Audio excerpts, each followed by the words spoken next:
without further ado, and I don't think I need to give you much introduction because by now, in almost towards the end of his second term, we ought to know who you are, Mayor Robert Crowell. I'm trying to find out myself.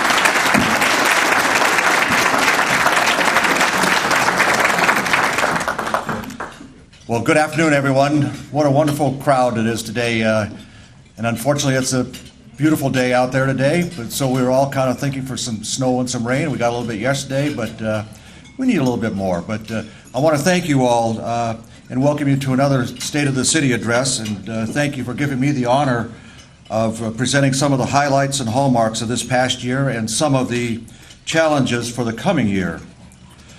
As Ronnie said, the theme of this year's address is Time for Change. And indeed, the times, they are a-changing. And I think I can safely say here today, they are changing for the better. What could be more indicative of our community health and future than being named the #1 travel-worthy capital in the nation?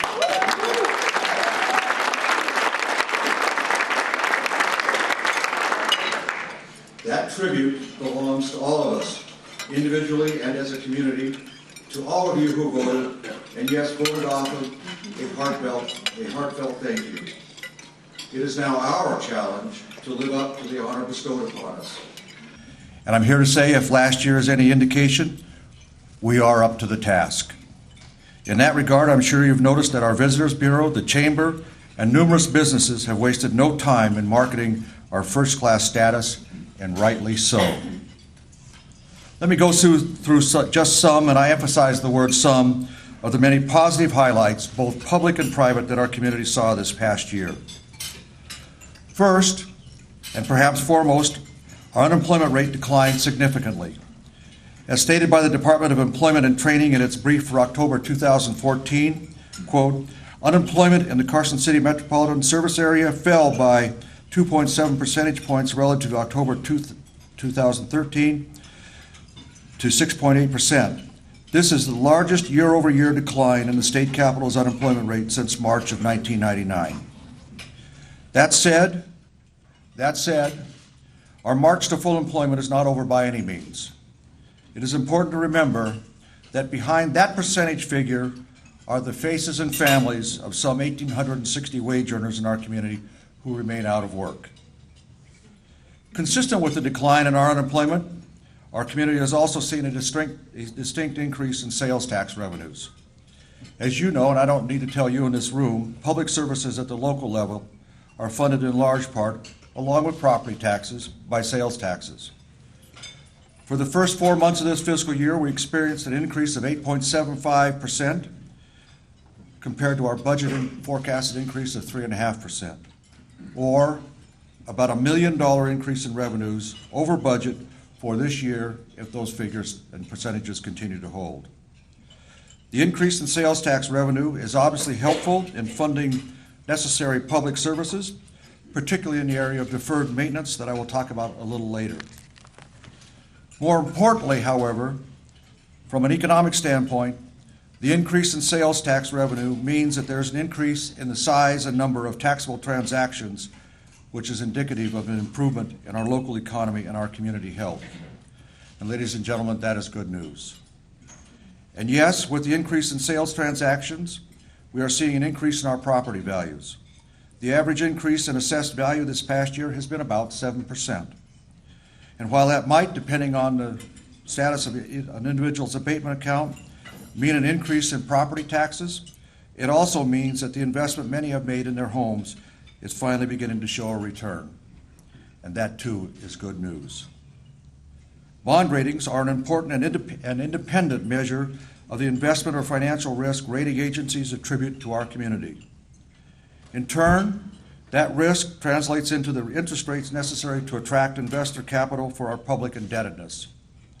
I am pleased to report that our bond ratings remain investment grade and unchanged, with Standard & Poor's continuing to rate our indebtedness as AA- and Moody's at A1.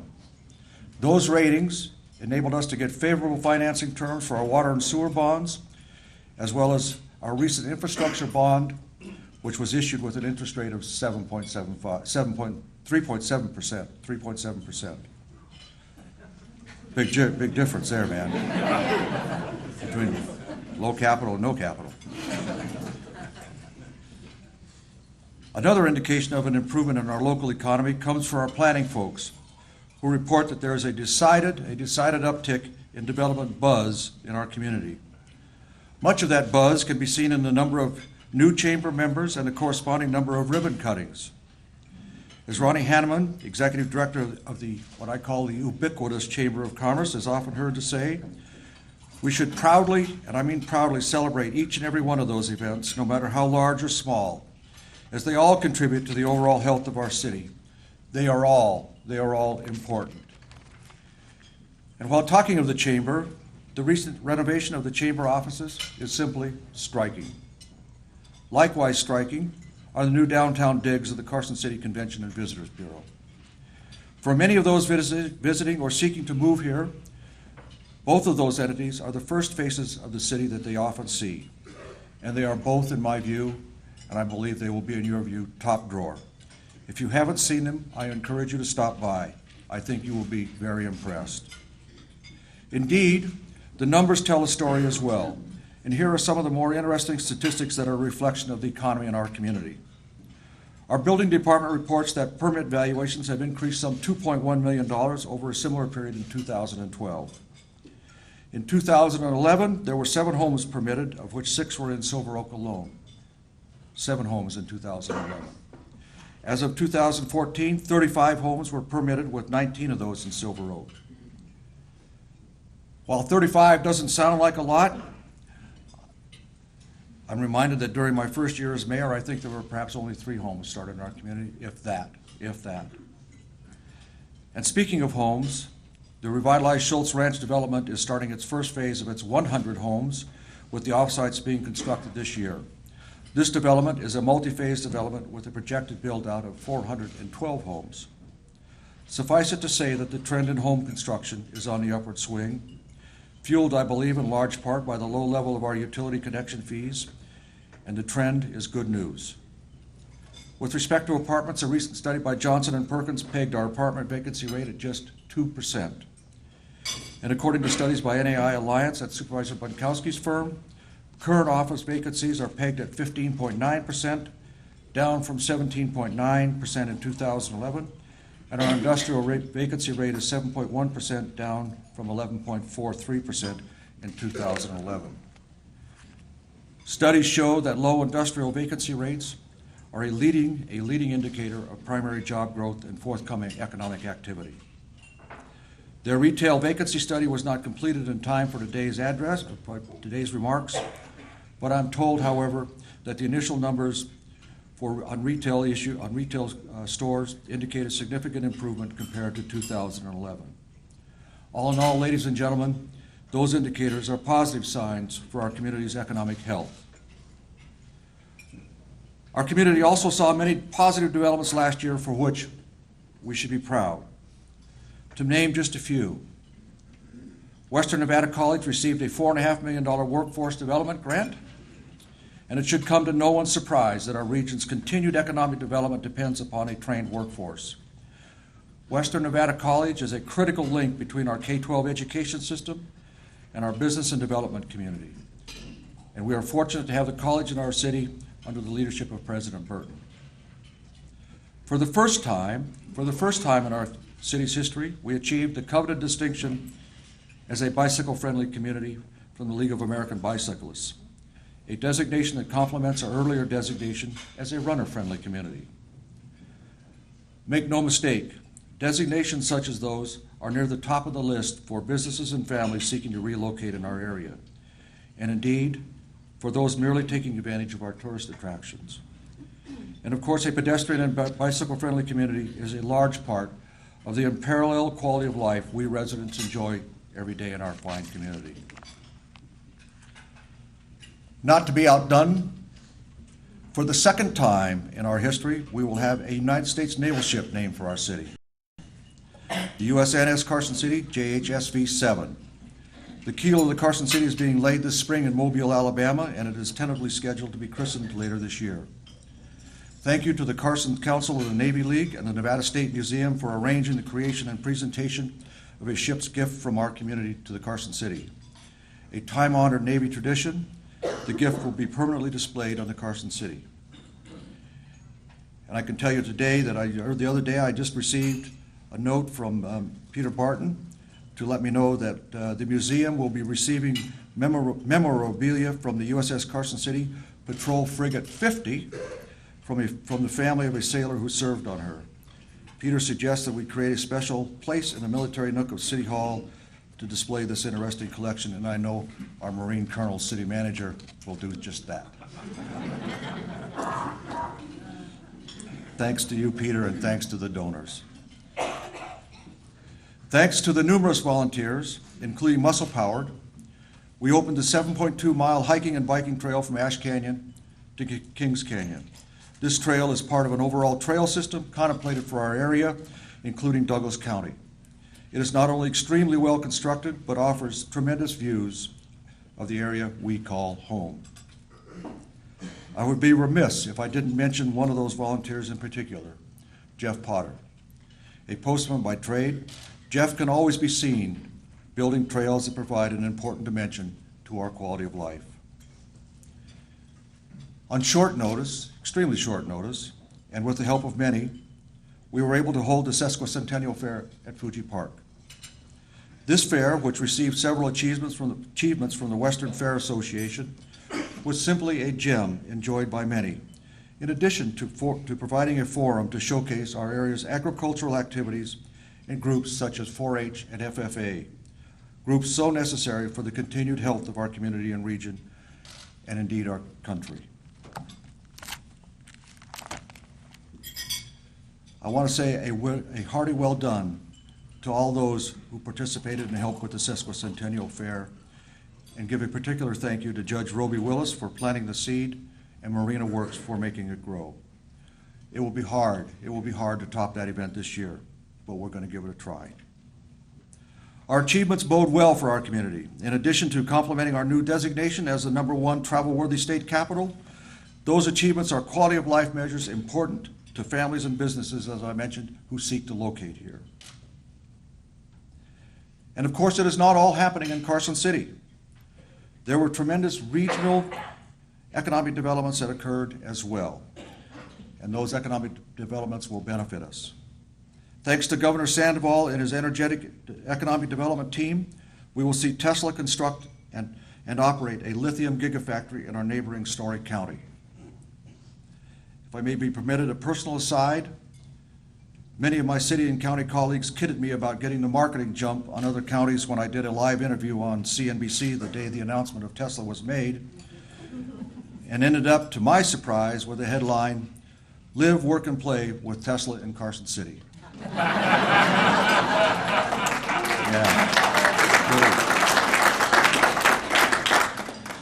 I'll take that kind of kidding any day to get a national headline like that for us, any day. And as the governor stated in his State of the State address, we will soon be seeing a $1 billion investment by Switch in our region. Regional investments such as Tesla and Switch will provide a solid jumpstart for the diversification of our economy and promote a millennial brand for Northern Nevada. Speaking of Governor Sandoval, let me take this opportunity to publicly thank him on behalf of our community for his commitment to preserving and maintaining the Native American culture at the Stewart Indian School, as well as his interest in preserving the Nevada State Prison.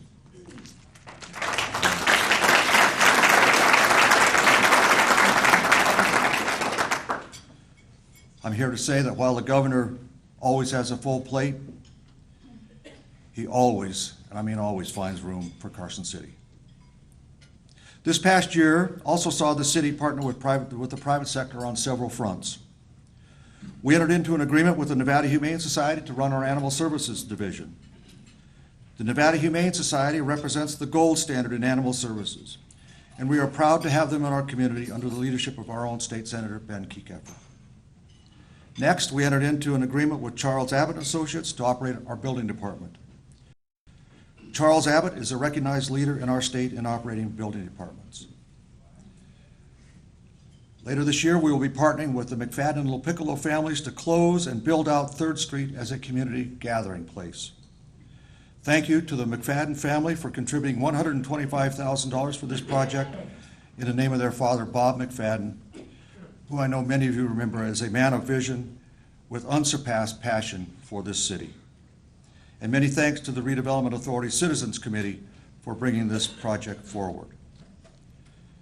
And this past year, it's also important to note that we tasked the Northern Nevada Development Authority to seek out the needs and desires of our existing manufacturers, as well as market our community to new tech manufacturing firms seeking to locate here. So what is on the horizon? The final phase of the I-580 freeway bypass is scheduled to be put out to bid next month, with a completion date of either late 2016 or early 2017, depending on the weather. After nearly 50 years of discussion, debate, and planning, this project will finally be completed. To the folks on Fairview Drive, thank you for your patience in putting up with the disruption of your lives and your businesses while we wait for this completion to occur. You have truly gone the extra mile for your community. We will continue the necessary upgrades to our water and sewer systems, work that will upgrade our 40-year-old existing treatment plant and replace aging and failing sewer lines like those under Carson Street.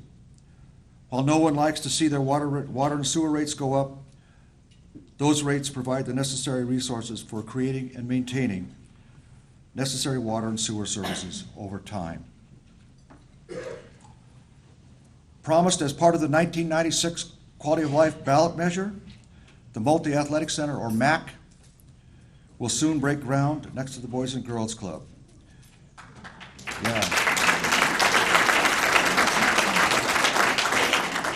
And the city manager tells me that the MAC will be open for business this December. Well done. A state-of-the-art no-kill animal shelter will break ground shortly as well.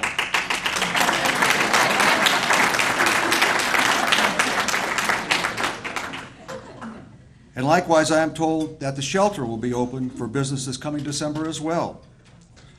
Yeah. Big things, big things that we're going to be doing this year. And I want to say, while I'm talking about the animal shelter, many thanks to the Carson Animal Services Initiative, Cassie, for its contribution, both personal and financial, to the development of this new shelter. Yeah.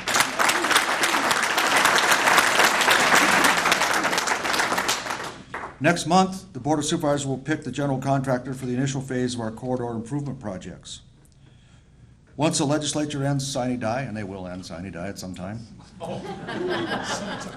we will start on the initial phase of our corridor improvements that includes 3rd Street and parts of Carson and Curry Streets with a scheduled completion date of 2016. These infrastructure projects will lay the foundation of our efforts to maintain a community that is not only sustainable, but favorably positioned for the coming decades as Nevada's economic development and diversification efforts take shape and the eyes of many turn to the state capitol. In addition to those public infrastructure improvements, we are seeing substantial private sector investment, interest, and development in our community as well. For example, the Hoppe May Adams Foundation is in the process of redeveloping the old City Bank building, and this past year the foundation opened the Adams Hub, a transformational entrepreneurial development that promises to be a major education, workforce enhancement, and education driver in our community, particularly with its emphasis on promoting the entrepreneurial spirit in our schools. We are fortunate indeed to have the foundation and its substantial resources as a development partner in our community. Originally conceived and started by Francis Carrington in 1964 when he bought the property from Nevada icon Paul Laxalt, the Carson Mall has seen a resurgence with the addition of Bell's and Sportsman's Warehouse, among other new tenants. And indeed, the Station Grill property will soon be opened under the new banner of Tahoe Ridge Winery. Yeah.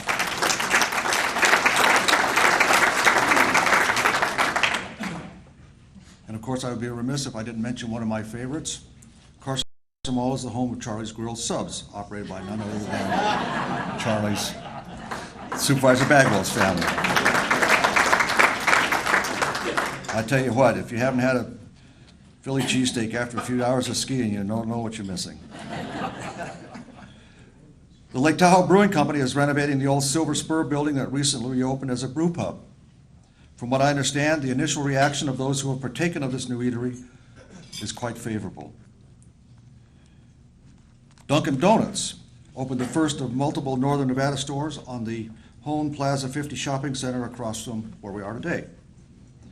As with the Carson Mall, this shopping center is coming back as well, and I want to thank the Hone family for their investment in our community.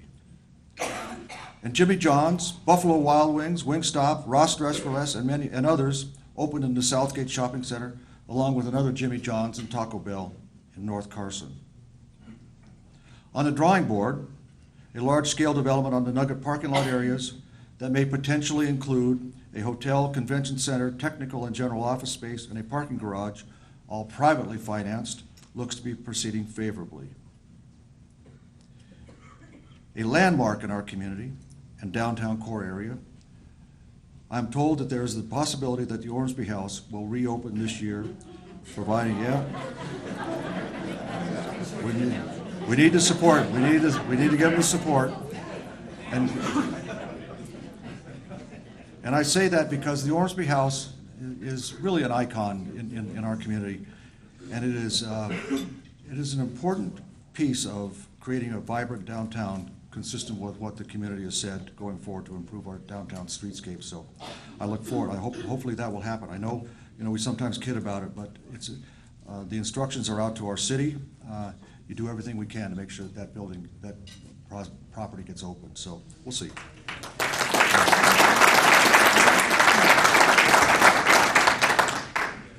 We do, however, face a number of issues that require our attention and resolution.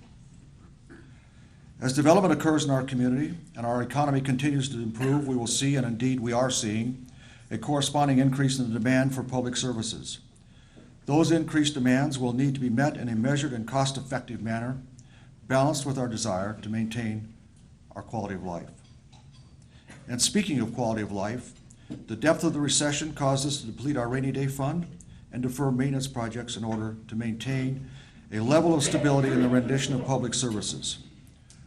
We must now find a way to prioritize our needs with our existing resources. Declining effluent flows used to water 3 golf courses in our city parks and part of the state fields south of town as part of our wastewater disposal system presents a challenge, ladies and gentlemen, presents a challenge. And weather like we've had these past weeks does not help. The solution to this issue will take the collective effort of all those involved. This can be solved, and today I'm calling upon all those affected to work together to solve this problem to their mutual benefit and the city's mutual benefit. The V&T Railroad, and particularly the Polar Express, had another successful season, but the railroad continues to struggle as it gains brand identity and notoriety. To date, Carson City and Story County have been the major sources of funding for the railroad. Despite its startup struggles, the railroad is becoming a local, regional, and indeed a national attraction that deserves the support of our surrounding counties. Our road construction, maintenance, and repairs are funded by gas taxes, a revenue source that continues to decline while the need for repair and maintenance continues to become more acute. I'm not sure I have a good answer today on how to address that shortfall other than to continue our efforts of making do with less. But ladies and gentlemen, that can't last forever. We need to put some thought into how we move forward on that issue. I don't know if the sheriff or the new fire chief are here, but if they were, they could speak for themselves, but I suspect that if they were up here talking to you, they would tell you that they would remind us of the need to replace an aging fleet of police and other public service vehicles.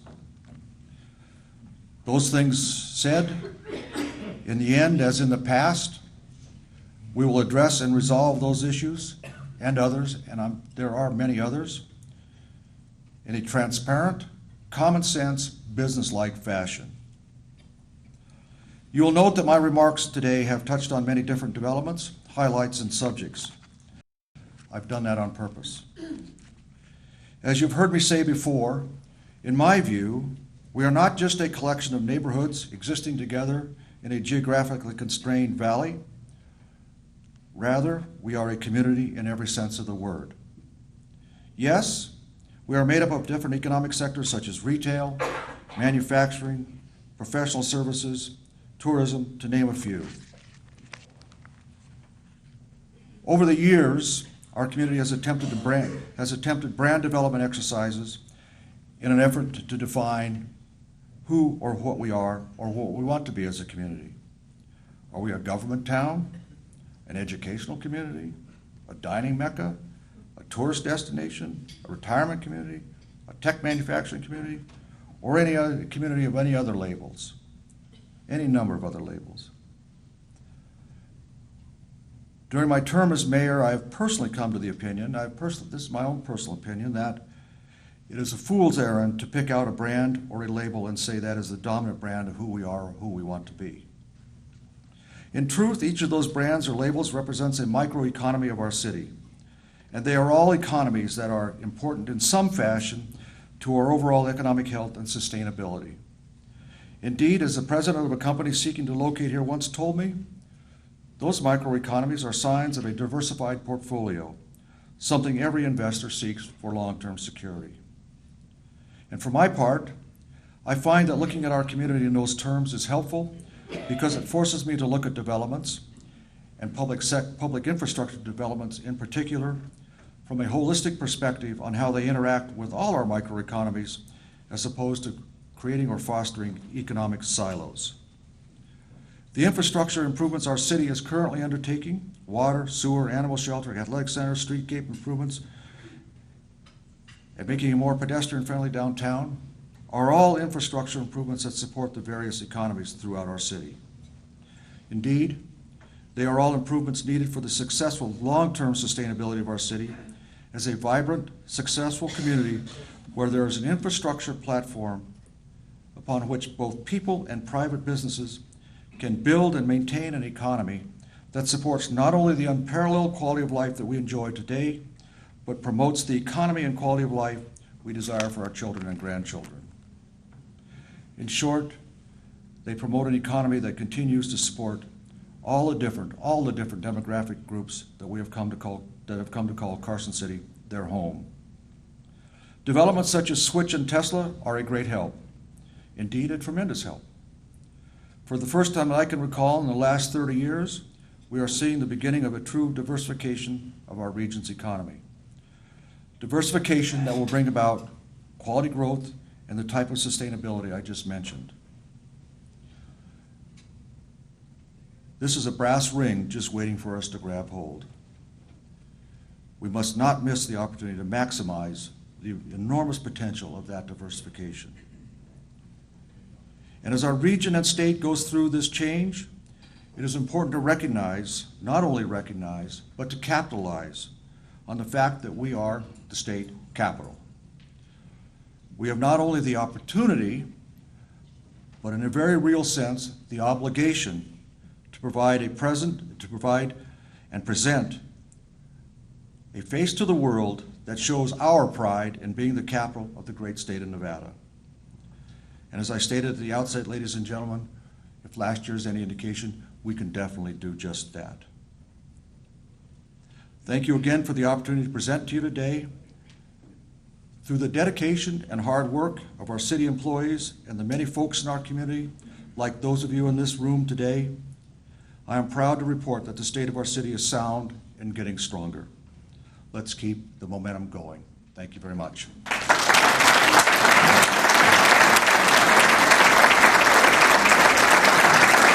Thank you.